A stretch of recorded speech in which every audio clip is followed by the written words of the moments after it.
Hi, I'm Sherlock. Welcome to my new mystery case. The fog that descended upon London in the early November of 1894 was of such density and malevolent character that it seemed to possess a life of its own, creeping through the streets like some primordial beast and reducing the familiar thoroughfares to a maze of shadow and uncertainty. From our sitting room in Baker Street, the gas lamps below appeared as mere phantoms of light, their feeble glow swallowed by the grey mass that pressed against our windows with an almost sentient persistence.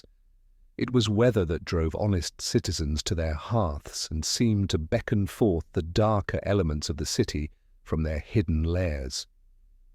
For my friend Sherlock Holmes, however, the oppressive atmosphere served only to mirror his own mental stagnation.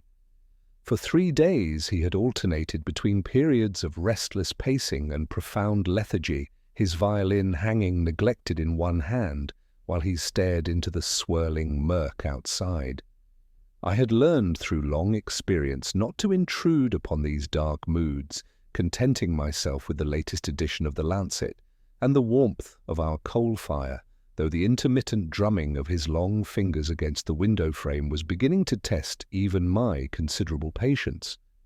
It was therefore with no small measure of relief that I observed him suddenly straighten at the window, his hawk-like profile cutting sharply against the grey backdrop. His eyes, which moments before had been dulled with ennui, now possessed that familiar predatory gleam that invariably signalled the approach of something worthy of his attention. "Curious," he murmured, pressing his aquiline nose closer to the glass. "It is a singular night for a man of science to run through the streets without proper headgear, particularly when his profession should make him acutely aware of the dangers posed by such atmospheric conditions to an overheated constitution." I set aside my journal and joined him at the window, though the fog was so thick I could discern little beyond the wavering glow of the nearest street lamp. "I confess I see nothing but this infernal mist. How can you possibly determine a man's profession from such a distance in such weather?"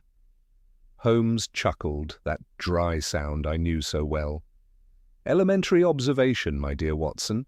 The gentleman carries a waterproof chart case of the specific canvas favoured by naval architects and astronomers. Note also the distinctive ink stain upon his right cuff, visible even through this murk when he passed beneath the lamp. Such staining suggests a man who spends considerable time leaning over drafting tables, working with instruments of precision." Before I could formulate a response to this typical display of deductive reasoning, the sound of urgent footsteps upon our stairs drew both our attentions. Mrs. Hudson's familiar tread was followed by a more frantic rhythm, and a moment later our door burst open to admit a young man whose appearance confirmed Holmes's observations with startling accuracy. He clutched a canvas tube to his chest and gasped for breath, his face pale as parchment, and his eyes wide with a terror that spoke of something far beyond mere physical exertion. "Mr. Sherlock Holmes," he managed between laboured breaths. "I am Arthur Pendleton, junior assistant at the Royal Observatory, Greenwich. I have been told that if any man in London can solve an impossible mystery, it is you. A terrible crime has been committed, sir, one that defies the very laws of nature itself." Holmes guided the young man to the chair beside our fire and poured a generous measure of brandy from the decanter. The colour gradually returned to Pendleton's features as the spirit took effect, though the haunted expression in his eyes remained unchanged. "Compose yourself," Holmes said gently, settling into his own chair with that fluid grace which always preceded his complete attention to a problem. "Begin at the beginning and omit no detail, however trivial it may appear. Watson, perhaps you would be so good as to take notes." Pendleton drew a shuddering breath and began his extraordinary tale. "The victim is Professor Silas Vance, one of our most distinguished astronomers. Last evening he went alone to the North Rotunda, an isolated observation dome situated some 200 yards from the main observatory building. The professor was known for his solitary habits and had gone there to observe a lunar transit, locking the heavy iron door from the inside, as was his invariable custom. "And when was he discovered?" Holmes inquired, his fingertips pressed together in that characteristic pose. "This morning, sir, when he failed to appear for his usual breakfast. I went with the groundskeeper to fetch him." Pendleton's voice dropped to barely above a whisper. "What we found defies all rational explanation. The rotunda stands in the center of a flat, paved courtyard, which, due to the heavy snowfall during the night, was covered in a pristine, unbroken blanket of white. But there was one set of footprints in that snow, Mr. Holmes, one set leading away from the locked door of the rotunda in a straight line to the courtyard wall, where they simply ended." Holmes leaned forward slightly, his eyes brightening with interest. "And no footprints leading toward the building?" "None whatsoever, sir.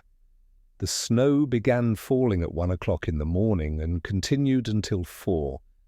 Professor Vance had entered the rotunda at midnight before the snow began, so his arrival left no tracks, but his murderer must have entered after the snowfall commenced, yet there are no tracks showing his approach, only those leading away, as clear and deep as you please, made by heavy boots in the soft snow." "His murderer?" Holmes's voice sharpened. "Then the professor is indeed dead." "Stabbed through the heart with one of his own celestial drafting compasses," Pendleton replied, his voice breaking slightly. "When we broke down the door, we found him lying beside his telescope, the instrument protruding from his chest. The room was locked from within, the windows were sealed against the cold, and there was no other means of entry or exit." Holmes sprang to his feet with an energy that transformed him utterly, the lethargy of the past 3 days vanishing as though it had never existed. He reached for his coat and hat with swift, decisive movements. "Fascinating," he declared, his eyes now blazing with that fierce joy I recognized as the hallmark of a truly stimulating problem. A phantom that commits murder with solid instruments, a killer who can materialize within a locked room, yet requires boots to walk through snow. "Watson, bring your service revolver." While the evidence suggests we hunt a spectre, the brutality of the crime indicates our quarry is all too human. He turned to young Pendleton, who was staring at him with a mixture of hope and bewilderment. "You spoke truly when you said this mystery defies nature's laws, but I have found, in my experience, that when the impossible has occurred, we have merely failed to perceive the possible. Come, gentlemen, we go to Greenwich to hunt a shadow that walked alone, leaving only the memory of its passage in the snow." The fog swirled about us as we descended to the street, but Holmes's step was light and eager. The game, as he was fond of saying, was afoot once more. The hansom cab that carried us through the fog-shrouded streets of London moved with deliberate urgency, its wheels finding purchase on cobblestones made treacherous by the accumulated moisture. Holmes sat rigid against the worn leather seat, his aquiline profile thrown into sharp relief by each passing gas lamp, while his fingers drummed an irregular tattoo upon his knee. The rhythmic clatter seemed to match the tempo of his thoughts, which I knew from long experience were already constructing elaborate theories from the fragments of evidence young Pendleton had provided. "Tell me more of Professor Vance's character," Holmes said suddenly, breaking the contemplative silence. "I require not the platitudes that will grace his obituary, but the truth of the man, however unflattering." Pendleton shifted uncomfortably, his knuckles whitening around the canvas chart case. "He was brilliant, Mr. Holmes, perhaps the finest celestial mechanician since Halley himself. But he was also difficult, possessed of little patience for those he deemed intellectually inferior, which unfortunately encompassed nearly everyone at the observatory. His tongue could be cutting, and he accumulated enemies with remarkable facility.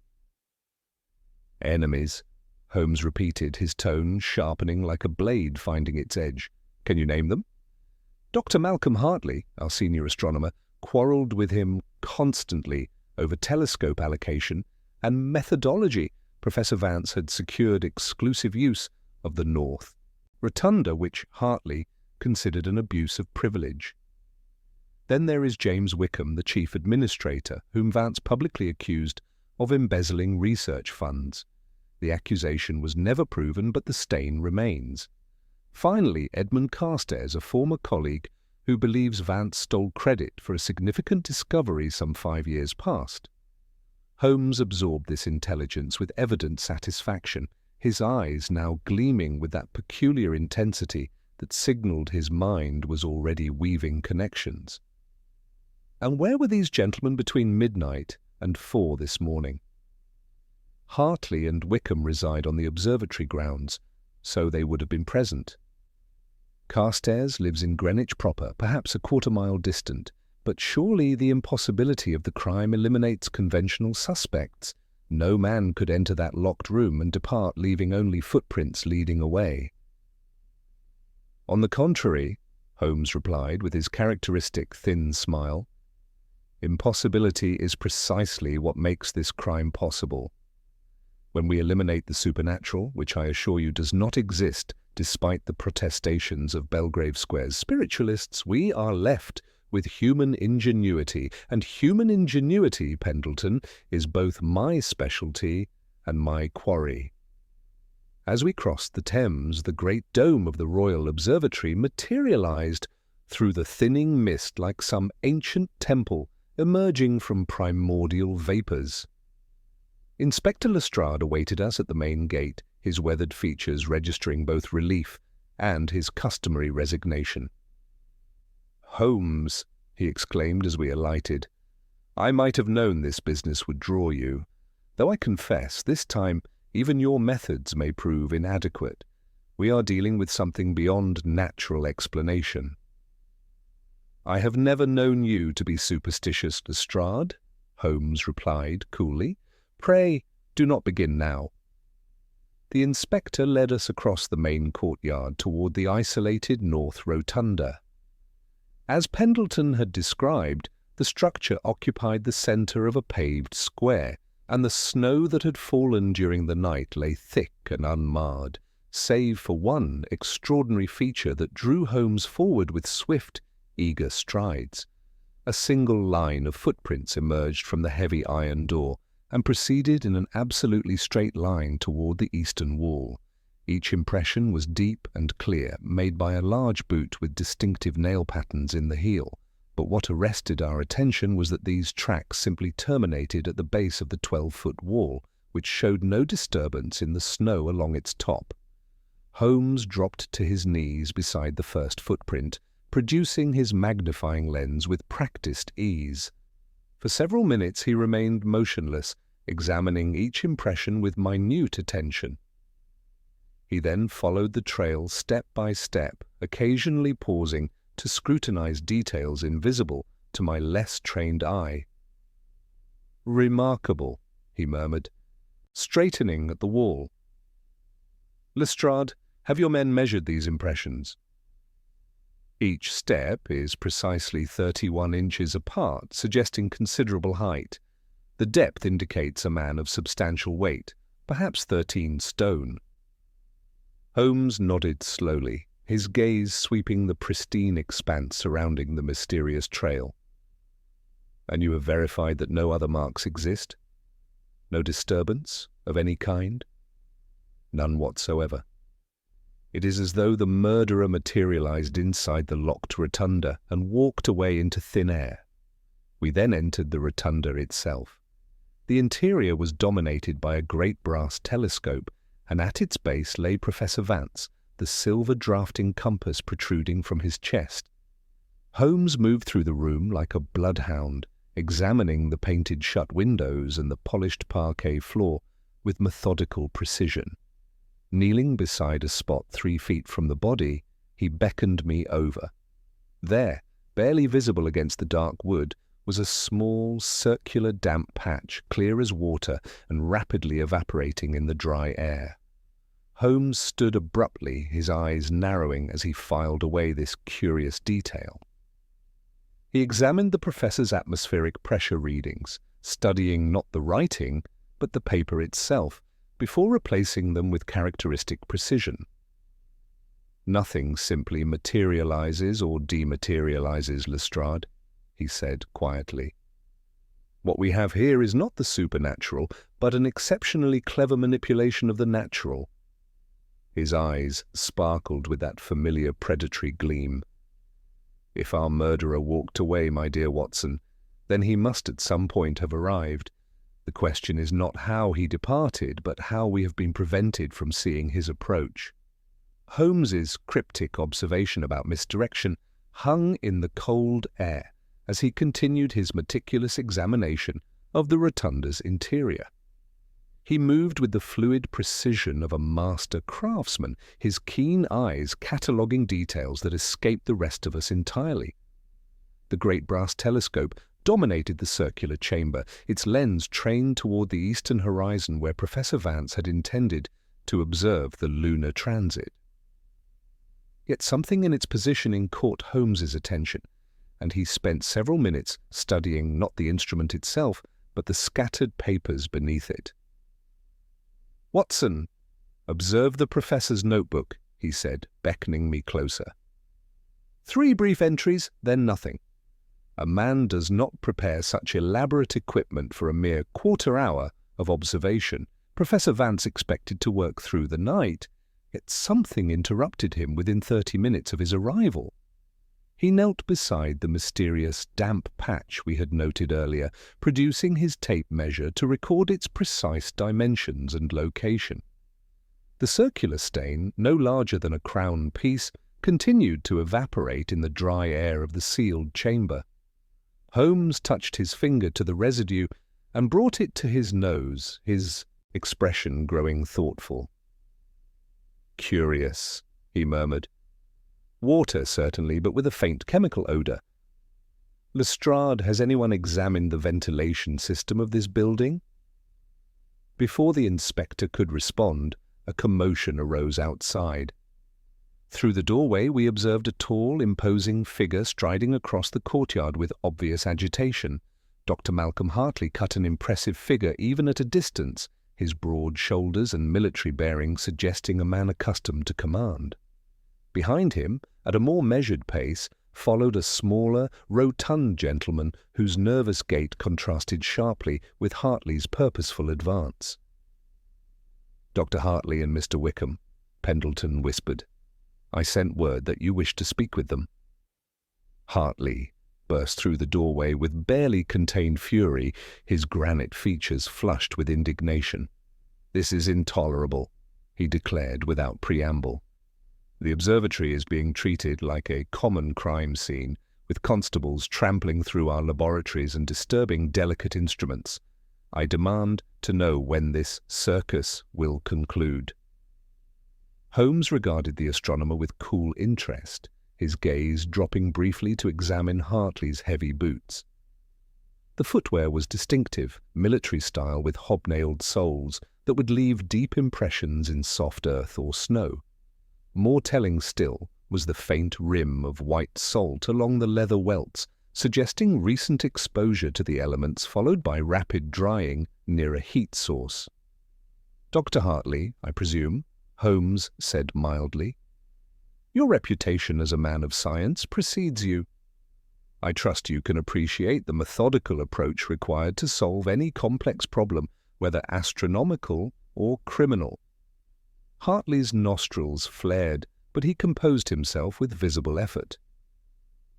"I make no secret of my feelings toward Vance. He was a tyrant who treated this institution as his personal kingdom, but disliking a colleague and murdering him are entirely different propositions, Mr. Holmes." "Indeed they are," Holmes agreed. "Where were you between midnight and 4 this morning?" In my quarters, conducting observations of stellar parallax, I worked alone, as is my custom, and retired at approximately 3 o'clock. Several assistants can verify my presence in the building earlier in the evening. During this exchange, James Wickham had entered quietly, his small frame seeming to shrink further in Hartley's imposing presence. The administrator was a study in nervous energy, his hands fluttering like agitated birds as he mopped his perspiring brow, despite the chamber's chill. Holmes turned his penetrating gaze upon this new arrival, and I observed Wickham visibly wilt under the scrutiny. "Mr. Wickham, I believe," Holmes said. "As administrator, you would possess master keys to all observatory buildings." Wickham's voice emerged as barely more than a whisper. "Yes, Mr. Holmes, but I assure you the keys never left my possession. I was in my office all night working on the quarterly accounts. The financial records will confirm my presence."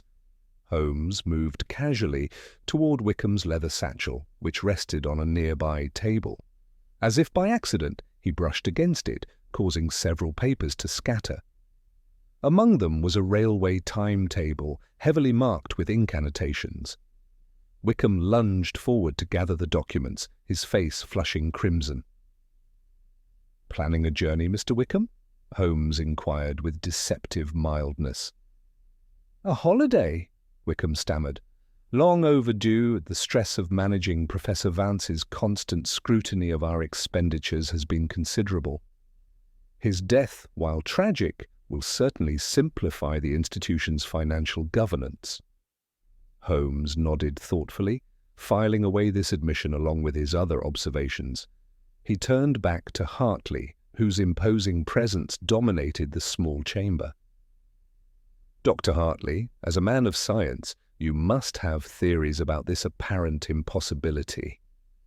How does one commit murder in a locked room and depart leaving only footprints leading away?" Hartley's laugh was harsh and contemptuous. "Some trick, obviously. Vance had enemies enough to fill Westminster Abbey.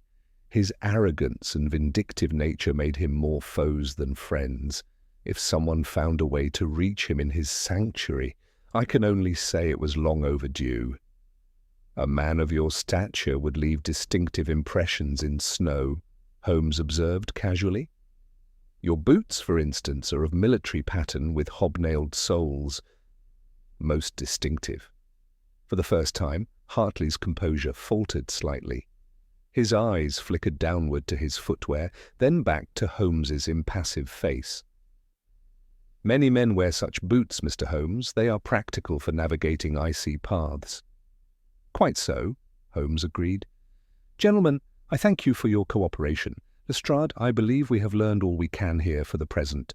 However, I must ask that both Dr. Hartley and Mr. Wickham remain available for further questioning." As we emerged from the rotunda into the grey morning light, Holmes paused once more at the mysterious line of footprints. His expression was unreadable, but I detected that familiar gleam in his eyes that signaled the pieces of the puzzle were beginning to arrange themselves in his extraordinary mind. "The shadow walked alone, Watson," he said softly. "But shadows require substance to cast them. And substance, my dear fellow, always leaves traces for those who know where to look." Holmes's cryptic observation about substance and traces lingered in the cold air as we made our way back toward the main observatory building. The afternoon light was already beginning to fade, casting long shadows across the snow-covered courtyard, yet the mysterious line of footprints remained as stark and inexplicable as ever.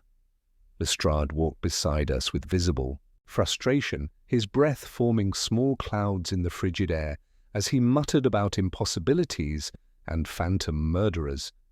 Before departing the scene entirely, Holmes insisted upon one final examination of the wall where the footprints terminated.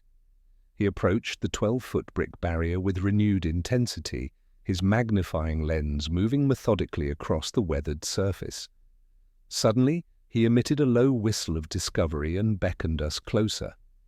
There, Barely visible against the sooty brick at shoulder height was a fresh, vertical scratch revealing the bright orange clay beneath the accumulated grime of decades. "Most illuminating," Holmes murmured, measuring the mark's height from the ground with his tape. Our phantom required assistance in his departure, it would seem. This scratch was made recently, within hours I would venture, by something metallic scraping against the brick with considerable force. Lestrade examined the mark with sceptical eyes. "A scratch on a wall hardly constitutes evidence of murder, Holmes. Could have been made by any number of things." "Indeed it could," Holmes agreed mildly, though I detected that familiar gleam in his eyes that suggested he had filed away this detail as significant. "Come, let us examine the observatory proper. I find myself curious about the domestic arrangements of our suspects." Young Pendleton led us through the main building's labyrinthine corridors, past laboratories filled with gleaming brass instruments and walls lined with celestial charts. Holmes moved through these passages with apparent casualness, yet I recognized the purposeful quality beneath his leisurely manner. His keen eyes catalogued every detail, while his extraordinary mind constructed elaborate theories from fragments of observation. Dr. Hartley's quarters proved to be a spacious suite overlooking the eastern grounds, Spartanly furnished in military fashion with star charts covering every available wall. A substantial coal fire burned in the grate, its warmth a stark contrast to the frigid rotunda we had recently departed. Holmes moved directly to the fireplace, kneeling to examine the ashes with his lens, while Hartley watched with obvious unease. "You maintain an impressive fire, Doctor," Holmes observed, carefully collecting ash samples in one of his ubiquitous envelopes. "Recently built, I see, though the composition suggests you burned more than coal. Paper, perhaps? Documents of some kind?" Hartley's jaw tightened perceptibly. "I occasionally dispose of outdated calculations in the fire." "Nothing more sinister than academic housekeeping, Mr. Holmes." Holmes rose and moved to examine Hartley's boots, which stood in military precision beside the door. The leather was immaculately clean, recently polished, with no trace of the salt stains one might expect from traversing snowy paths. "Admirably maintained footwear, Doctor? You cleaned them this morning, I presume?" I'm a man of orderly habits," Hartley replied coldly. "I see nothing suspicious in basic hygiene." Our examination of Wickham's cramped office revealed a different sort of nervous energy. The administrator sat hunched over his desk, surrounded by towering stacks of ledgers and financial documents. His hands trembled slightly as he gestured toward the chaos of paperwork, and his coat, hanging on a peg near the door, bore traces of white powder along the shoulders and sleeves. Holmes examined the ledgers with remarkable speed, his eyes scanning columns of figures with professional interest. "Your handwriting is distinctive, Mr. Wickham, precise, almost mechanical, yet several entries here appear to have been made with considerable haste."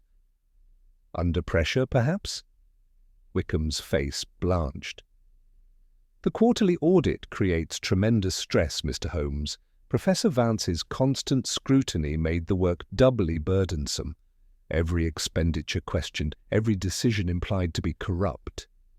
Holmes collected samples of the white powder from Wickham's coat, his expression thoughtful. The administrator's nervous energy seemed to intensify under this scrutiny, and I noticed his railway timetable, heavily annotated with ink marks protruding from his satchel. It was as we prepared to depart the observatory that young Pendleton approached Holmes with obvious reluctance. "Mr. Holmes, there is something I perhaps should have mentioned earlier. The murder weapon, the drafting compass that killed Professor Vance, it bears an engraving. The initials EC are etched into the silver joint in a rather distinctive script." Holmes's eyes sharpened immediately. "Edmund Carstairs, most interesting, and when did you first observe this detail?" "Only this afternoon, sir."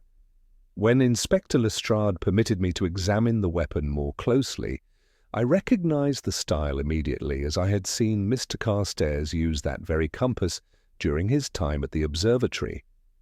The implications of this revelation hung heavy in the air as we made our way to Greenwich proper.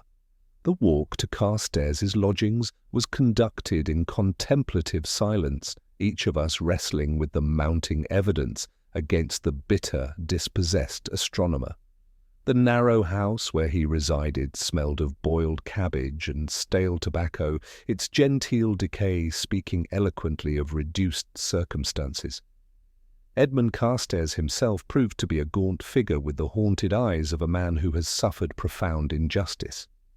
His shabby coat and worn appearance contrasted sharply with the prosperity he might have enjoyed had his career not been derailed by Professor Vance's alleged theft. He received us in a study overflowing with star charts and mathematical treatises, his nervous exhaustion evident in every trembling gesture. "I assume your presence concerns Vance," he said without preamble, his voice carrying the flat affect of resigned despair. "The newspapers work faster than official channels, it seems."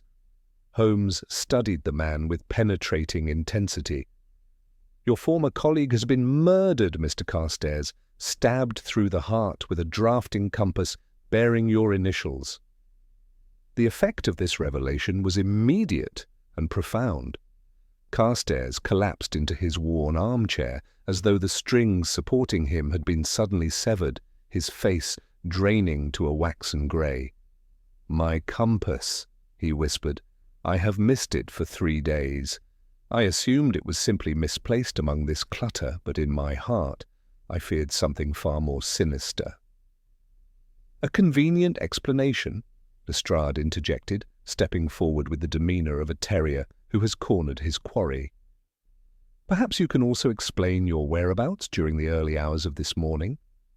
We have reports of a man matching your description walking near the observatory wall shortly after midnight." Carstairs passed a shaking hand over his eyes. "I cannot deny it. The insomnia has plagued me for years since my disgrace. I often walk at night, and yes, I walked the perimeter of the observatory grounds. I stood by that wall and looked up at the North Rotunda, cursing the man who ruined my career. I hated Silas Vance with every fibre of my being, Inspector, but hatred and murder are different propositions entirely." While this exchange unfolded, Holmes had been silently examining the room with his characteristic thoroughness. Before the fireplace stood a pair of heavy military-style boots, their leather still damp and bearing traces of fresh mud and snow. The hobnailed soles were distinctive, and when Holmes lifted one for closer inspection, I could see they would leave impressions identical to those we had observed in the observatory courtyard. "These are your boots, Mr. Carstairs?" Holmes asked, his voice carefully neutral. "They are," Carstairs admitted miserably. "I wore them during my walk last night. The snow was deep, and they provide better purchase than my ordinary shoes." The evidence was overwhelming in its completeness. The murder weapon belonged to Carstairs. He had been present at the scene, he possessed clear motive, and his boots matched the mysterious footprints leading from the locked rotunda. Lestrade's satisfaction was evident as he prepared to make his arrest, yet something in Holmes's expression gave me pause. Rather than the triumph I expected to see at the solution of a complex puzzle, there was instead a shadow of doubt crossing his sharp features. Holmes was turning one of the boots over in his hands, examining it with minute attention. He glanced from the heavy footwear to the slight, trembling figure of Carstairs, then down to the man's feet, currently clad in threadbare slippers. There was a discrepancy here, some jarring note in the symphony of evidence that only Holmes could perceive. "A remarkably complete case, Lestrade," Holmes remarked softly, though his eyes remained fixed on the drying leather. "Indeed, one might say it fits together with almost mechanical precision. Tell me, Mr. Carstairs, have you ever suffered from any disparity in the length of your legs? Carstairs looked up, bewildered by the apparent non sequitur. Why, no, Mr. Holmes, I have not. And your natural stride? You are accustomed to taking long, confident steps. Quite the contrary, Carstairs replied, gesturing to his slight frame. I have always been a short strider. My colleagues often complained they must slow their pace to accommodate me during our walks. Holmes nodded slowly, a flash of dark satisfaction illuminating his eyes. Most illuminating, he murmured, too quietly for Lestrade to hear. The phantom in the snow walked with the stride of a giant, yet the man before us takes the steps of a sparrow. We have our obvious suspect, Watson, but the shadow that walked alone may yet prove to cast a different silhouette entirely. As we departed Carstairs' lodgings, leaving the broken man to contemplate his seemingly inevitable fate, Holmes remained unusually quiet. The evidence against the dispossessed astronomer was damning in its completeness, yet something in my friend's manner suggested that this apparent resolution was merely another layer in a more complex deception. The case that had begun with impossible footprints in the snow was revealing itself to be a masterwork of misdirection, and Holmes, I suspected, was only beginning to perceive its true architecture. The return journey to Baker Street was conducted in contemplative silence, broken only by the rhythmic clatter of our hansom's wheels against the fog-dampened cobblestones. Holmes sat with his characteristic intensity, his sharp profile etched against the passing gas lamps, while his long fingers drummed an irregular pattern against his knee. I recognized this behavior as the outward manifestation of profound mental activity, his extraordinary mind already dissecting the evidence we had gathered with the precision of a skilled anatomist approaching a complex specimen. Lestrade, satisfied with his arrest of Carstairs, occupied himself with drafting preliminary reports, occasionally muttering dates and particulars under his breath. Yet something in Holmes's demeanour suggested that our investigation was far from concluded.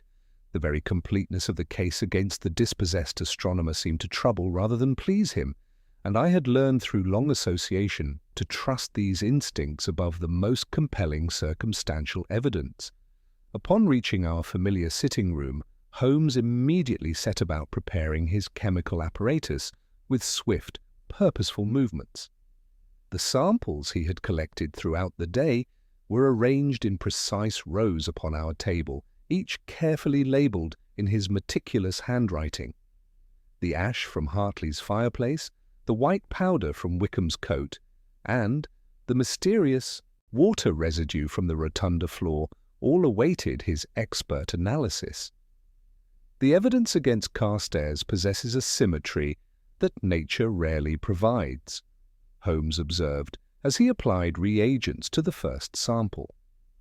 When all elements in a criminal case align with such mathematical precision, Watson, the experienced investigator, becomes suspicious. Genuine crimes are typically marked by inconsistency and human fallibility, not by the neat arrangement we observe today. His analysis of the fireplace ash proved immediately illuminating. The chemical reactions revealed not merely burned paper, but traces of photographic compounds, silver nitrate and potassium bromide among them.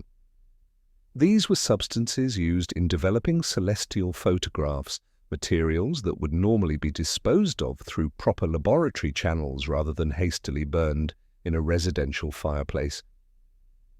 Most curious, Holmes murmured, making careful notations. Why would Dr. Hartley destroy photographic chemicals in such an irregular manner and observe this residue from the rotunda floor? He subjected the water sample to careful examination, his expression growing increasingly thoughtful as the results materialized. Not merely water, but the remnants of artificially created ice, produced using salt compounds to lower the freezing point. The chemical signature is unmistakable. The implications struck me with sudden clarity. Ice that melted, leaving only a damp patch, but why would someone bring ice into the rotunda? Holmes's eyes gleamed with that fierce intelligence I knew so well. Consider the properties of ice, my dear Watson. It is solid, capable of bearing weight, yet it leaves no permanent trace of its existence. It can be shaped, molded, constructed into forms that serve specific purposes. Most importantly for our current puzzle, it disappears completely when exposed to warmth, leaving only a small puddle that evaporates in due course. While these revelations were remarkable, it was Holmes's next observation that truly illuminated the impossibility we faced. He retrieved his measurements of the mysterious footprints and compared them with his notes on Carstairs' physical characteristics. The tracks in the snow were spaced exactly 31 inches apart, Watson. This indicates a man of considerable height, taking long, confident strides. Yet Carstairs, by his own admission and my direct observation, is a short strider who takes nervous, abbreviated steps. For him to create those impressions would require an unnatural, leaping gait that would be impossible to maintain with such regularity, particularly in deep snow. He demonstrated by pacing across our sitting room, first with his natural stride, then attempting to match the spacing of the mysterious tracks. The difference was immediately apparent and utterly convincing. The boots may belong to Carstairs, but the legs that wore them during the commission of this crime most certainly did not. Determined to pursue every avenue of investigation, Holmes insisted we return immediately to Greenwich, though not to the observatory itself. Instead, we sought out a modest chemist's shop on the High Street, its windows displaying the usual array of pharmaceutical supplies and patent medicines. The proprietor, a wizened gentleman, with the careful manner of one accustomed to handling dangerous substances, greeted Holmes with evident recognition and professional respect. Holmes produced a carefully prepared list of chemical compounds. "I require information about recent purchases of specific materials, ammonium chloride in quantities sufficient for ice production, photographic developing compounds, and any unusual requests for substances that might be employed in creating artificial atmospheric effects." The chemist consulted his ledger with professional thoroughness, his expression growing troubled as he traced down the columns of entries. "Most of these chemicals were indeed purchased within the past week, Mr. Holmes. The buyer claimed to be from the Royal Observatory, requiring the materials for temperature-sensitive photographic experiments. A tall gentleman with military bearing and distinctive hobnailed boots. He paid in cash and requested discreet delivery to a storage facility adjacent to the observatory grounds." Holmes's satisfaction was evident as we departed the establishment. "Dr. Malcolm Hartley has been preparing for this crime with meticulous care, Watson. The purchase of ice-making chemicals, photographic compounds, and flexible tubing suggests a mind capable of extraordinary mechanical ingenuity. But one crucial question remains unanswered." He paused beneath a street lamp, his hawk-like features thrown into sharp relief by the gaslight. "How does one create the illusion of walking away from a locked room without actually making that journey? The footprints are genuine, made by real boots in real snow. Yet the man who should have worn those boots could not have created such impressions, and the man capable of such strides was supposedly elsewhere entirely." The fog swirled around us as we made our way back through Greenwich's darkened streets, and I sensed we were approaching the climax of this extraordinary case.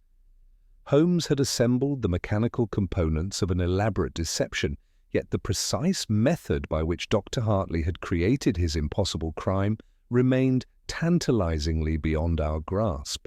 The shadow that had walked alone in the snow was beginning to acquire substance, but its true form remained hidden in the gathering darkness of a conspiracy more ingenious than any we had yet encountered. The following morning found Holmes in a state of barely contained intellectual fervor. the results of his nocturnal chemical experiments arranged in precise rows across our sitting room table. He moved among the apparatus with that characteristic restless energy that signaled his mind was approaching the final synthesis of a complex problem. The various samples we had collected throughout our investigation had yielded their secrets under his expert analysis, and I could see in his sharp features the satisfaction of a master craftsman whose tools had served him well. "The evidence speaks with mathematical precision, Watson," he declared, gesturing toward the chemical residues. Hartley's purchases of ice-making compounds, the photographic chemicals burned in his fireplace, the artificial ice residue in the rotunda, all form a coherent pattern.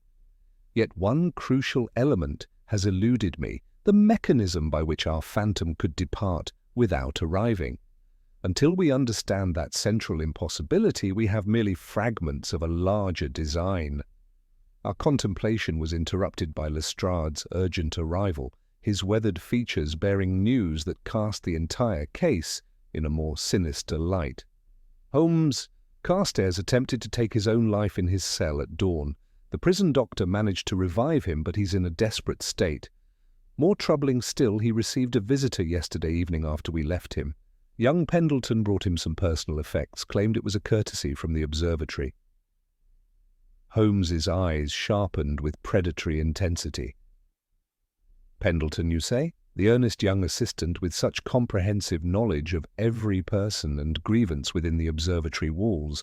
I begin to suspect our investigation has been observed and anticipated from the very beginning." The implications of this revelation spurred Holmes to immediate action. Within the hour, we were once again traversing the fog-shrouded streets toward Greenwich, our urgency fueled by the growing certainty that Dr. Hartley, sensing the net closing around him, might attempt either flight or the destruction of crucial evidence.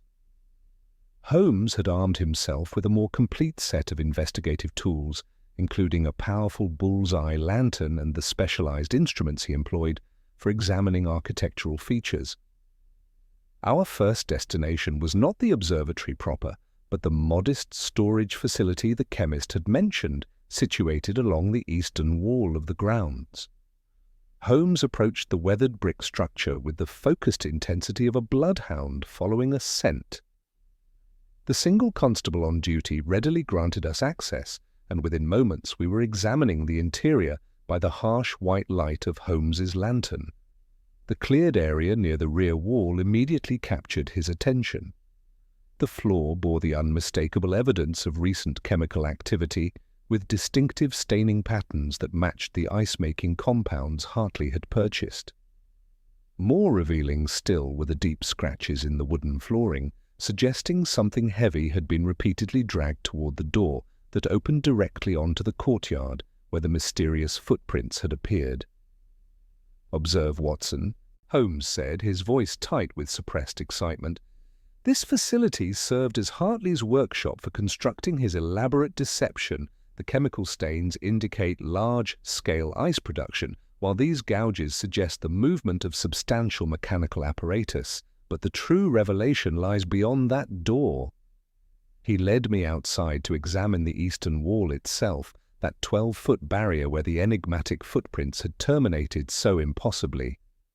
Using his lantern to illuminate the weathered brickwork, Holmes revealed fresh gouges in the mortar at approximately 8 feet above ground level. The marks were consistent with heavy rope under extreme tension, suggesting some form of anchoring system had been recently employed. "Cable marks, Watson, made by thick hemp, secured to support considerable weight.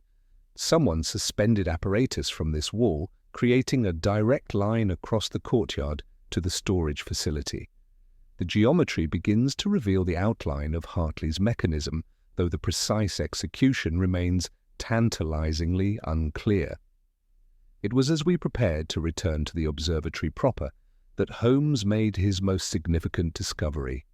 His systematic examination of the North Rotunda's foundation revealed a heavy iron grate, almost completely concealed by decades of overgrown vegetation. The metal showed recent disturbance, with fresh scratches around the locking mechanism, suggesting it had been opened within the past few days.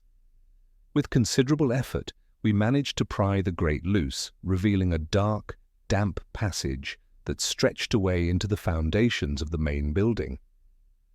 Holmes's lantern illuminated a narrow brick tunnel, its floor thick with undisturbed dust, save for a clear path down the center where heavy boots had recently passed. "The missing piece of our puzzle, Watson," Holmes whispered, as we descended into the musty darkness. The North Rotunda was not always isolated.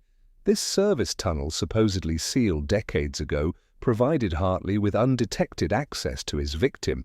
He could enter the locked chamber without crossing the courtyard, commit his crime, and retreat without leaving any trace of his approach. The tunnel led us into the basement of the main observatory building, emerging near the heating plant that served the entire complex. The warm, dry air explained the rapid evaporation of any moisture that might have been carried in from outside.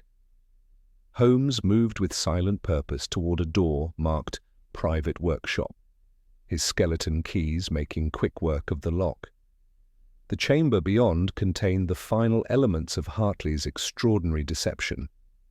On a workbench lay the components of an ingenious mechanical device, articulated metal rods designed to extend a man's natural stride, canvas straps for securing the apparatus to one's legs, and heavy springs to absorb the impact of each step. Beside them sat Carstairs' missing boots, still bearing traces of snow and the distinctive clay from the courtyard wall. "Behold the shadow that walked alone," Holmes announced with grim satisfaction, mechanical extensions that allowed Hartley to create footprints spaced precisely 31 inches apart, simulating the gait of a man far taller than poor Carstairs could ever be. But observe the true genius of the scheme, Watson. The footprints do not represent someone walking away from the rotunda, but rather someone walking toward it backward. The elegance of the deception struck me with stunning clarity. He began at the wall, having lowered himself from above, and walked backward to the door using the mechanical extensions. The tracks would appear to lead away from the building, suggesting a departure that never occurred. Precisely. After creating the false trail, he unlocked the door from outside, entered to arrange the scene as we found it, then retreated through the tunnel. The entire elaborate construction was designed to focus suspicion upon Carstairs while making the crime appear impossible to solve through conventional means. As Holmes spoke, we became aware of footsteps in the corridor outside, accompanied by the distinctive sound of a key turning in a lock. The workshop door swung shut with ominous finality, and we heard the unmistakable click of the mechanism being secured from the outside. Dr. Hartley's voice reached us through the heavy wood, calm and terrifyingly controlled. "Remarkable deductive work, Mr. Holmes. I had hoped this workshop would remain undiscovered for considerably longer, but you have exceeded even your considerable reputation. Since you have insisted on uncovering truths that were meant to remain buried, I fear you must join Professor Vance in his eternal silence." The hiss of gas entering the chamber confirmed our worst fears. Hartley had diverted the heating system's exhaust into our sealed prison, filling the air with the colorless, odorless death of carbon monoxide. Holmes wasted no precious seconds on futile protests, his mind immediately assessing our resources with that cold logic that never abandoned him, even in the face of imminent destruction. "The ventilation grate, Watson," he commanded, seizing a heavy wrench from the workbench. "We must block the gas inlet while creating a signal that cannot be ignored. Quickly now, gather anything combustible. If we are to die in this chamber, let us ensure our demise illuminates the truth of Hartley's crimes." As I scrambled to obey, the sweet, metallic taste of the poisonous gas began to coat my tongue. We had solved the mystery of the shadow that walked alone, penetrating the elaborate mechanical deception that had made murder appear supernatural. Yet it seemed our triumph would be purchased with our lives, buried in the dark foundations of the very institution we had sought to serve.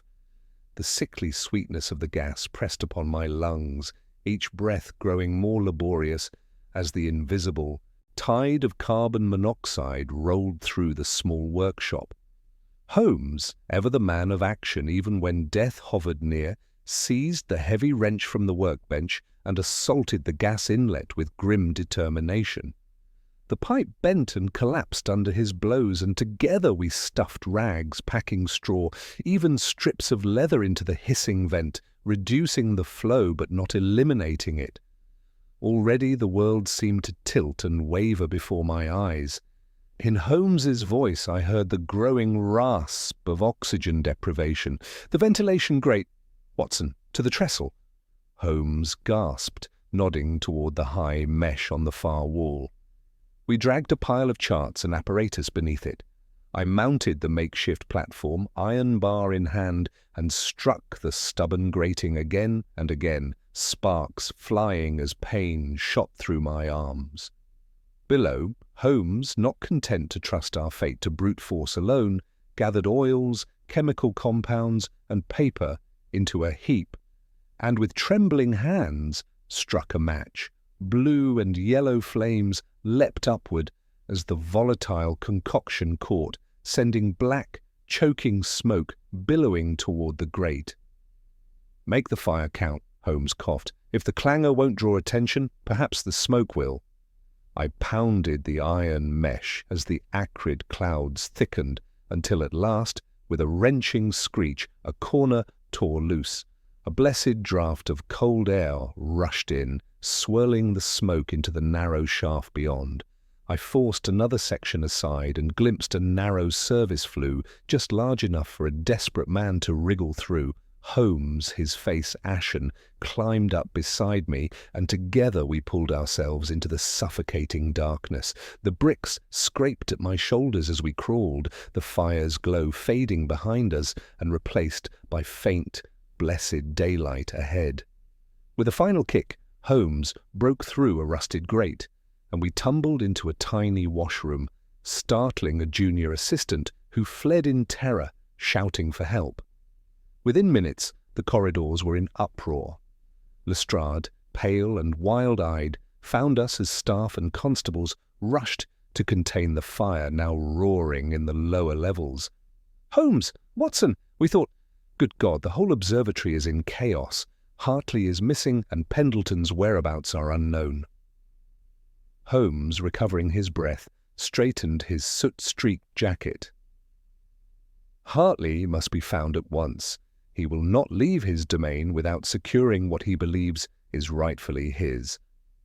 And keep your eyes on Pendleton.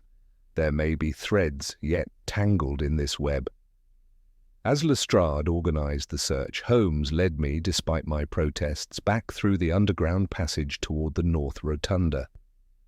Along the way, he explained in low, urgent tones the mechanics of Hartley's elaborate deception. Hartley constructed mechanical extensions to Carstairs's boots, articulated rods, springs, to mimic the stride of a much taller man. He lowered himself from the wall onto an ice platform, which melted away, to leave no trace, then walked backward to the rotunda, laying the impossible footprints. The murder weapon, Carstairs's compass, was likely acquired through Pendleton's unwitting assistance. Once inside, Hartley killed Vance, arranged the scene, and escaped through the long sealed service tunnel. We emerged in the rotunda just as Pendleton appeared, his face pale with distress. "Inspector Lestrade requests your presence at Dr. Hartley's office. They've found something astonishing in a hidden safe." There, scattered across Hartley's desk, were photographic plates and journals revealing years of astronomical discoveries, first made by Hartley, then published under Vance's name.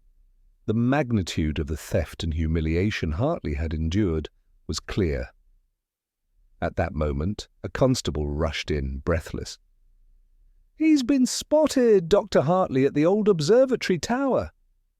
We hurried through the fog-choked grounds, arriving as Hartley stood at the tower's highest window, the evidence of his genius clutched in his hands. His voice, when it came, was brittle and proud. "You cannot understand, Holmes. Decades of work stolen, my life's achievements buried under Vance's name. I gave him justice." Holmes's reply was gentle but firm. "Your grievance was real, but murder can never be justified by genius denied. Come down, Doctor, let the world see you as you truly are." Hartley's answer was a bitter laugh. "History will judge. Farewell, Mr. Holmes." He cast the plates into the wind, and before anyone could intervene, stepped backward into the fog and fell. In the silence that followed, Holmes stood with head bowed, the weight of the case heavy upon him. Genius and ambition, Watson, can warp a man's soul as surely as poverty or rage. The shadow that walked alone was not just Hartley's clever mechanism, but the loneliness of a brilliant mind betrayed. Lestrade moved to gather the scattered evidence, and Holmes turned to me, his eyes glinting through the soot. "Come, Watson, there are yet questions to answer. Pendleton's part, the final disposition of Carstairs, and the fate of the observatory itself. But for tonight, let us be thankful for reason's triumph over the darkness that men cast upon one another." Thus did we leave the observatory, the impossible footprints in the snow now explained, the shadow's true nature revealed, and Holmes, as ever, both triumphant and deeply human in the face of tragedy. The silence that followed Dr. Hartley's tragic plunge seemed to settle over the observatory grounds like a funeral shroud, yet I observed that Holmes remained curiously unsatisfied by this apparent resolution.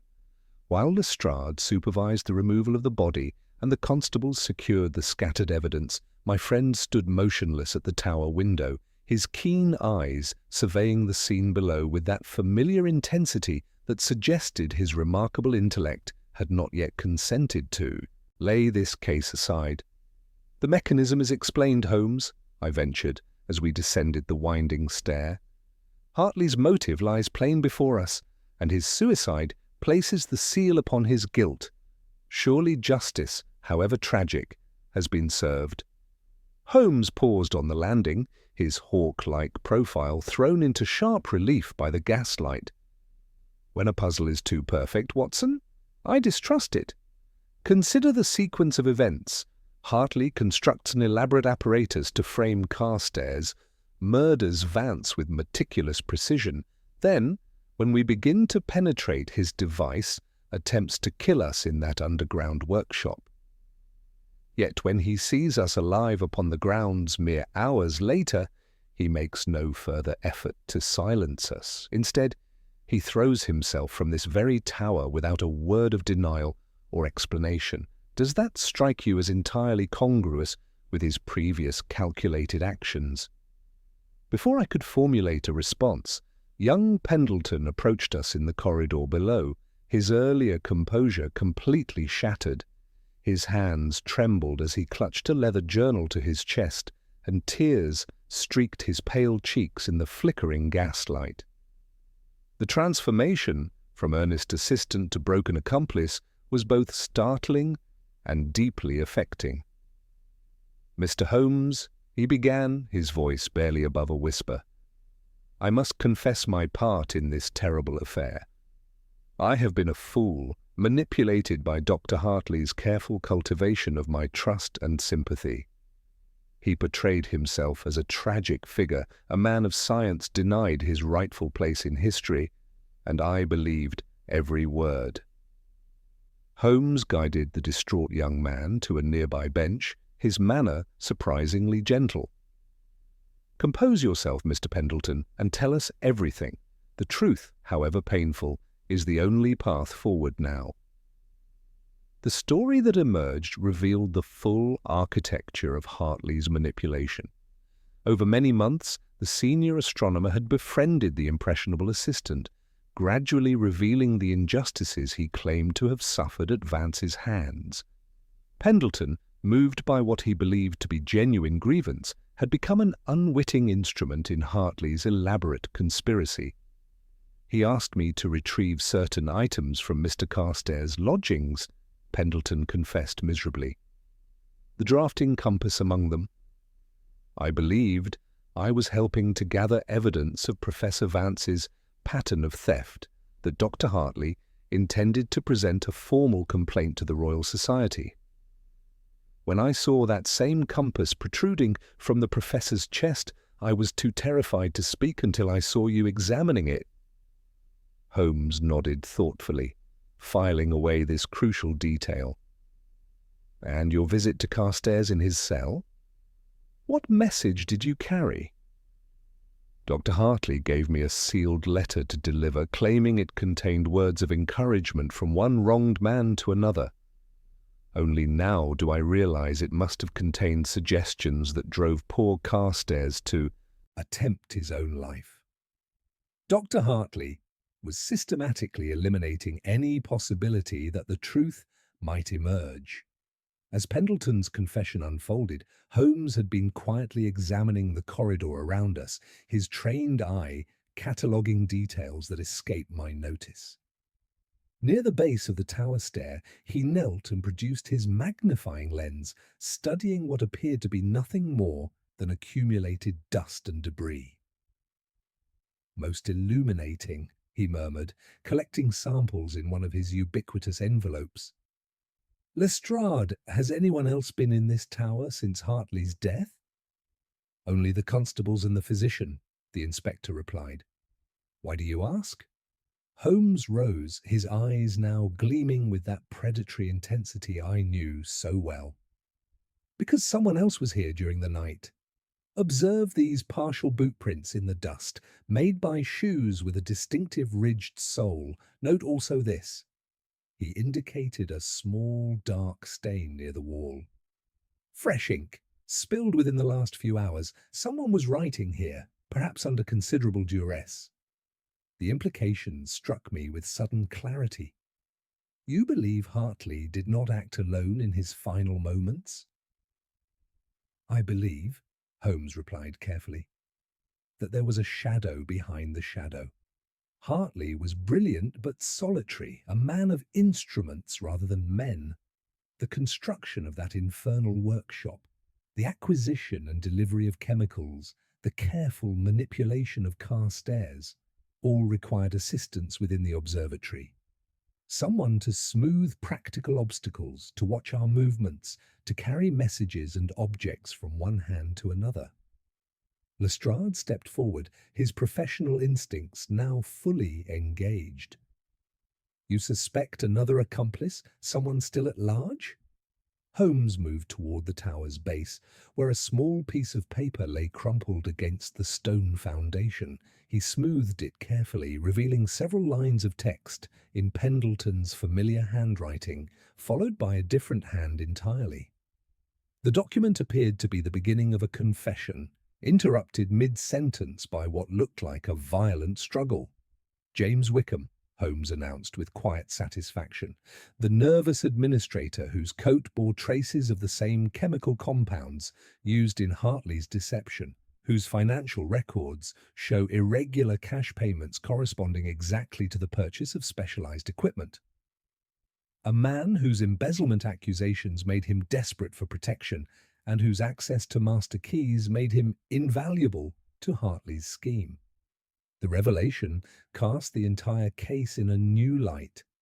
Wickham had not merely been another suspect, but an active participant in the conspiracy, providing funds, access, and practical support for Hartley's elaborate revenge. When Pendleton's conscience finally overcame his loyalty and he began to draft a confession, Wickham had acted with the desperation of a cornered animal. "But surely Hartley's suicide confirms his guilt," Lestrade protested. "Why complicate matters with additional conspiracies?" Holmes's smile was thin and predatory. "Because Hartley's death was not suicide, Inspector. It was murder, committed by the one man who could not afford to let the truth emerge. Wickham met Hartley at this tower, ostensibly to plan their escape, but in reality to ensure his silence forever. The scattered photographic plates, the dramatic final words, all were staged to create the appearance of a guilt-driven suicide. As if summoned by Holmes's deduction, the sound of running footsteps echoed across the courtyard. A breathless constable appeared, his face flushed with exertion and excitement. "Inspector Lestrade, we've found Wickham attempting to board the Dover train. He had a valise full of observatory funds and a ticket to Calais. When we approached him, he tried to flee but collapsed from exhaustion." Holmes straightened, his eyes blazing with triumph. The shadow that walked alone in the snow, gentlemen, cast in truth two silhouettes, one of icy intellect, the other of trembling avarice. Hartley provided the genius, Wickham the greed, and together they created a masterpiece of deception. But like all partnerships built on mutual fear rather than trust, it was destined to consume itself. The fog was finally lifting as we prepared to leave the observatory, revealing the stark outlines of the buildings where this extraordinary drama had unfolded. Yet I sensed that our investigation had reached a crucial juncture rather than its conclusion. Wickham's capture would provide the final pieces of the puzzle, but the confrontation that awaited us promised to reveal depths of calculation and betrayal that even Holmes's remarkable deductions had only begun to fathom. The interrogation room at Scotland Yard was a stark, windowless chamber that reeked of stale tobacco and human desperation, its gas lamp casting harsh shadows across the scarred wooden table where the evidence of James Wickham's crimes lay spread like accusations made manifest. The administrator sat slumped in his chair, no longer the nervous, fluttering creature we had observed at the observatory, but rather a man whose very soul had collapsed under the weight of his actions. His earlier flight to Dover had been intercepted mere minutes before the Channel steamer's departure, and now he faced the inexorable machinery of justice with the resignation of one who knows his fate is sealed. Holmes settled opposite him with that deceptive casualness that often preceded his most penetrating interrogations, while Lestrade positioned himself near the door, notebook ready to record what promised to be a comprehensive confession. The valise of stolen observatory funds sat between them, its contents a damning testament to years of systematic embezzlement that had provided the financial foundation for Hartley's elaborate revenge. "Mr. Wickham," Holmes began quietly, his voice cutting through the oppressive silence, "you have been apprehended attempting to flee the country with substantial funds belonging to the Royal Observatory. Before we discuss that particular transgression, however, I wish to speak with you about Dr. Malcolm Hartley's death. The chemical traces on your clothing, the distinctive boot prints in the tower dust, and this crumpled confession note all tell a story of betrayal and murder." Wickham's face, already ashen, became positively grey at Holmes's words. His hands trembled violently as he attempted to maintain some semblance of composure, but the facade crumbled almost immediately. "He was going to confess everything," Wickham whispered, his voice breaking with the strain.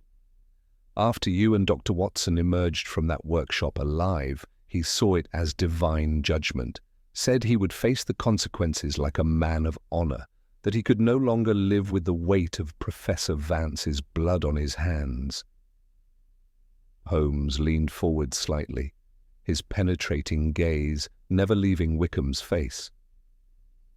"And you could not permit that, because his confession would inevitably reveal your own participation in the conspiracy. Tell me about the beginning, Mr. Wickham. How did Dr. Hartley first approach you?" The story that emerged over the next hour revealed the full complexity of the conspiracy that had led to Professor Vance's death. 3 months earlier, Hartley had discovered Wickham's systematic embezzlement of observatory funds, small amounts skimmed over years to cover mounting personal debts. Rather than expose him immediately, Hartley had seen an opportunity to acquire a valuable ally in his planned revenge against Vance. He portrayed himself as a tragic figure, Wickham confessed miserably, a man of genuine genius whose life's work had been stolen by an unscrupulous colleague. I believed every word, Mr. Holmes, when he threatened to expose my financial irregularities unless I assisted him. I thought I was choosing the lesser evil. He promised that once Vance was publicly discredited and his stolen discoveries returned to their rightful owner, the observatory would receive increased funding that would allow me to repay what I had taken. Holmes nodded slowly, his expression grave. So you became his silent partner. You purchased the chemicals under false pretenses, using observatory funds to acquire the ice-making compounds, photographic developers, and specialized apparatus. You provided the master keys that allowed him access to the service tunnels beneath the North Rotunda. You even manipulated young Pendleton, using his loyalty and idealism to further your own ends. I stole Carstairs' drafting compass during a visit to his lodgings, Wickham admitted, tears now streaming down his cheeks. I monitored your investigation, reporting your progress to Hartley at every turn. I arranged for the chemicals to be delivered to the storage facility without raising suspicion, but I swear to you I never wanted murder. When Hartley first outlined his plan, he spoke only of exposing Vance's theft through irrefutable evidence, of public vindication that would restore his reputation. Holmes extracted the crumpled confession note from his pocket, smoothing it carefully on the table. Yet when young Pendleton's conscience drove him to document the truth, you acted with decisive violence. This confession, interrupted mid-sentence, suggests you discovered him in the act and forcibly prevented its completion. Wickham's remaining composure shattered entirely. I found him in the tower at dawn, writing by candlelight. He had been awake all night, tormented by guilt over his unwitting participation in the scheme. When I realized what he was doing, I tried to reason with him, to make him understand that confession would destroy us all. But he was determined, said he could not live with Carstairs suffering for crimes he had not committed. So you summoned Hartley to deal with the situation, Holmes continued, his tone hardening. And when he arrived, already racked with guilt over our near death in the workshop, you saw an opportunity to silence both men permanently. The administrator's voice dropped to barely above a whisper. Hartley was distraught, speaking wildly of divine judgment and cosmic justice. He had brought the photographic plates that proved his claims against Vance, intending to scatter them as evidence before turning himself in. I saw my life, my freedom, my very existence evaporating before my eyes. When he refused to reconsider, when he began drafting his own confession, I acted without thought or reason. Holmes leaned back, his expression one of profound weariness. You struggled with him near the window. Perhaps you did not intend murder, but when the opportunity presented itself, you allowed gravity to complete what desperation had begun. The scattered plates, the dramatic final words, all were arranged to suggest the suicide of a guilt-driven man. I locked Pendleton in the storage facility where Hartley had constructed his apparatus, Wickham continued, his voice barely audible. I could not bring myself to kill him directly, though I knew his testimony would condemn me. I thought perhaps if I could reach the continent, establish myself under a new identity, the past might somehow be forgotten. Lestrade stepped forward, his professional demeanor reasserting itself. James Wickham, I am placing you under arrest for the murder of Dr. Malcolm Hartley, conspiracy in the murder of Professor Silas Vance, embezzlement of observatory funds, and the unlawful imprisonment of Arthur Pendleton. You will be held without bail pending formal charges. As the constables led Wickham away, his small frame seeming to diminish further with each step. Holmes remained seated at the table, his fingers steepled in contemplation. The case that had begun with impossible footprints in the snow had revealed itself to be a tragedy of ambition, betrayal, and the corrosive effects of long-nursed grievances. "A trinity of shadows, Watson," he said softly as we emerged into the cool evening air. Hartley's obsession, Wickham's greed, and poor Carstairs' unwitting persecution. Each man cast his own darkness, and together they created a conspiracy that nearly achieved the perfect crime. The shadow that walked alone was, in truth, the combined silhouette of human weakness and mechanical ingenuity. We walked in contemplative silence toward the Thames, where the fog hung low over the dark water, softening the harsh edges of the city. Young Pendleton, rescued from his imprisonment, would recover from his ordeal with the resilience of youth and the comfort of knowing his conscience had ultimately triumphed. Carstairs, though scarred by his experience, would at least have his name cleared and his dignity restored. "See how indifferent the heavens are to our little tragedies," Holmes observed, his gaze lifting momentarily to the scattered stars visible through breaks in the fog. Vance stole credit, Hartley stole justice, Wickham stole money, and Carstairs lost half his life to a lie. Yet above them all, the planets kept their orbits and the constellations their places. It falls to us poor mortals to impose what order we can upon the chaos of human ambition and frailty. As our hansom carried us back toward Baker Street through the fog-shrouded streets, I reflected that while we had solved the mystery of the impossible crime, the deeper puzzle of human nature remained as inscrutable as ever. The case of the shadow.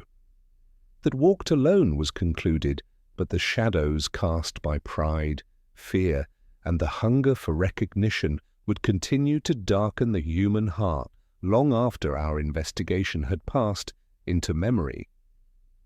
The trial of James Wickham concluded with swift justice 3 weeks later, his conviction on charges of murder and conspiracy bringing a measure of closure to the observatory tragedy. Edmund Carstairs, fully exonerated and restored to his position, had accepted the role of senior astronomer with quiet dignity, though the haunted quality in his eyes suggested the scars of his ordeal would require considerable time to heal. Young Pendleton, his conscience clear at last, had returned to his duties with a newfound wariness of blind trust in authority. On a crisp December evening, as London's first snow began to dust the streets with pristine white, Holmes and I sat before our familiar hearth in Baker Street. The case files lay closed upon the table, their secrets finally surrendered to justice.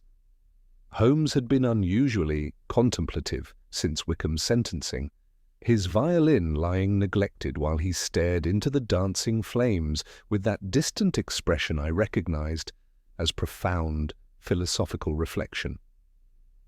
Our quiet was interrupted by Mrs. Hudson admitting a visitor. Edmund Carstairs entered with obvious diffidence, bearing a small velvet case which he placed upon our table with trembling hands. Within lay a magnificent brass sextant, polished to mirror brightness, its precision instruments gleaming in the firelight. "Mr. Holmes," Carstairs began, his voice steady despite his emotion, "this belonged to my father, the only possession of value I retained through my years of disgrace. I wish the man who gave me back my life to possess it, though no gift could adequately express my gratitude.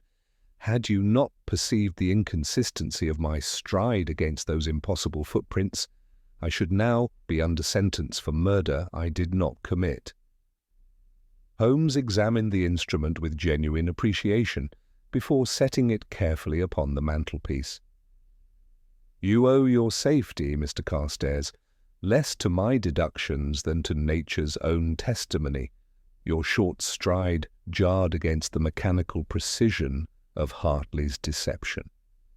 I merely had the persistence to listen when the evidence spoke out of tune. After our visitor departed, Holmes turned to me with that thin smile which often preceded his most illuminating observations. The shadow that walked alone, Watson, was ultimately the shadow of pride. Hartley's pride in his stolen discoveries, Wickham's pride that prevented confession of his failures, even Vance's pride that drove him to claim credit not his own. Each man cast his darkness, and where those shadows intersected, murder was born. He moved to examine the sextant more closely, his fingers tracing its calibrated arcs. The mechanism was elegant, I grant you. The backward footprints, the ice platform that vanished without trace, the mechanical extensions that simulated a giant's stride. Had Hartley been content to expose Vance through legitimate channels, his brilliance might have earned celebration rather than condemnation. Instead, he allowed obsession to transform genius into monstrosity. Holmes reached for his violin, tucking it beneath his chin with practiced ease. Consider the irony, my dear fellow. Hartley created impossible footprints to frame an innocent man, yet in doing so, he left traces far more damning than any physical evidence. The chemical purchases, the tunnel excavation, all his elaborate preparations became the instruments of his own exposure. When men of science abandon reason for revenge, they carry within themselves the seeds of their destruction. The first strains of a melancholy melody filled our sitting room, weaving through the familiar scents of tobacco and coal smoke. It was a tune of his own improvisation, speaking of cold stars, lonely ambitions, and the tragic fragility of human intellect when corrupted by base emotion. "The case is closed, Watson," he said softly as the music faded. "The shadow is dispersed, and Greenwich returns to its silent watch over the cosmos. As for us, I have no doubt that before this fire burns low, another client will mount our stairs with some fresh puzzle to engage our faculties. The world, after all, remains full of obvious things which nobody by any chance ever observes." Outside, the wind rattled our windows, but within our sanctuary of reason and order, Sherlock Holmes waited with characteristic patience for the next game to begin. The spring of 1895 brought vindication to those who had suffered under the shadow of false accusation. Edmund Carstairs published his comprehensive paper detailing the astronomical discoveries that Professor Vance had appropriated, and the Royal Society formally credited him with work that should have been his from the beginning. The haunted quality in his eyes gradually faded as his reputation was restored, though he confessed that the scars of disgrace would never entirely disappear.